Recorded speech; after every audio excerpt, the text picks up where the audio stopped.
It's the name of a famous method.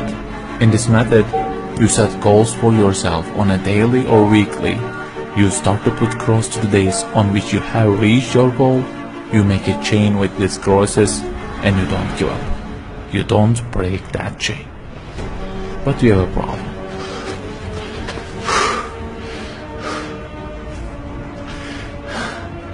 Personal development specialists say that we should have goals.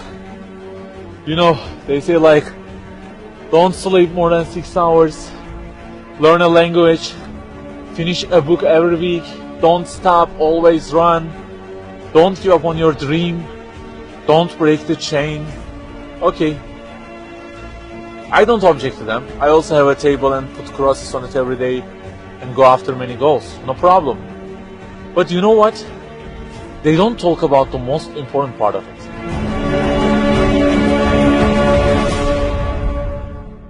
Let me give you a simple mathematical example.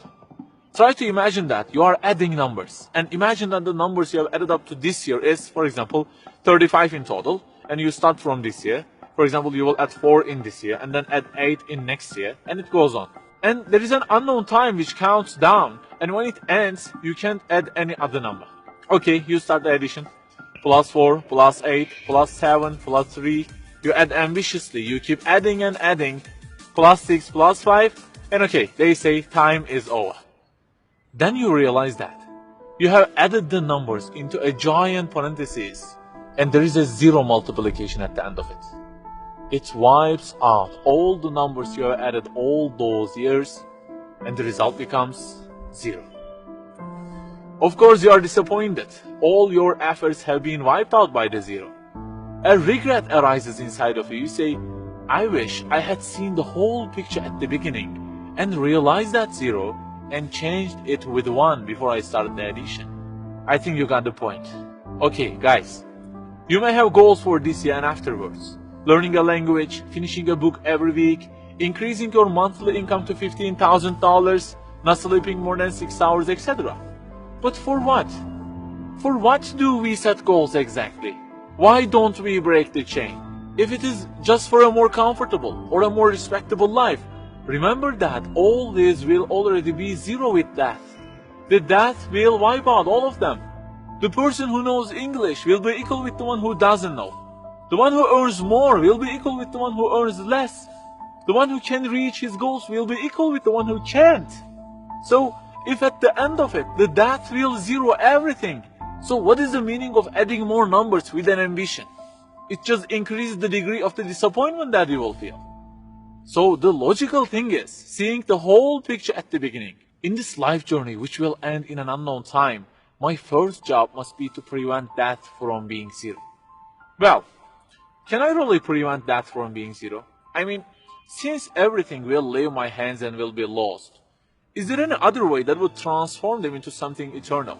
I mean, isn't there any kind of stamp for eternity that would impress all of the things that I possess and say, look, there is a seal on them and you can't wipe them out, okay? They will remain forever. The only one to say such a thing is the owner of the everything. And he says, كُلُّ شَيْءٍ هَالِكٌ. Everything, the languages you learn, the money you earn, the books you read, everything will be perished, إِلَّا وَجْهَهُ, except their way towards Him. So the Creator of our life says, if your intention is towards Allah, if the thing you do is for His acceptance, it won't disappear, it will be transformed into eternity in paradise. So learning a language, finishing a book every week, being rich, everything, if they are towards Him and for His sake, eternity stamp being pressed on them. For example, in this year, I will study English for 10 minutes daily. For what? Because serving Islam in the field of English is so important, and I want to gain acceptance of my Lord with it. That 0 has turned into 1. This year, I will finish a book every week. Why? Because this is the way of being a more sophisticated person and serving Islam better, and Allah who is eternal will be pleased with it. Good news, that 0 has turned into 1 because now His acceptance is your intention. I aim increasing the income of my company to $150,000. For what? Because I will spend that money on spreading the message of the Quran to the whole world and the publications that would please Him.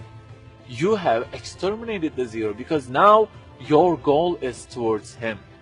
We add them up like this through our lives, and they don't end with death. People who seek Allah's sake in their actions kill their death. Death cannot zero their additions. If the thing we do is for his acceptance, it is not mortal. You may say, I don't really love him that much, and maybe I don't really believe in him that much either. So how can I do everything for his sake? I don't even know who he is.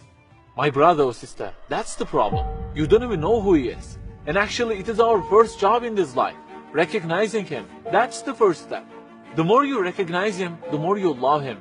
And the more you love him, the more you seek his sake in your actions. So learn about him. Who made you? What does he want? Why does he give you such a billion things in each day? Read, find out.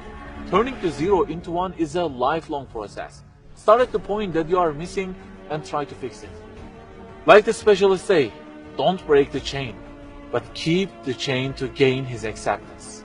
Run, but run to be eternal. An unknown time counts down, and before starting to add the numbers, the first thing you have to do is to remove that zero. Otherwise, everything you added will be wiped out.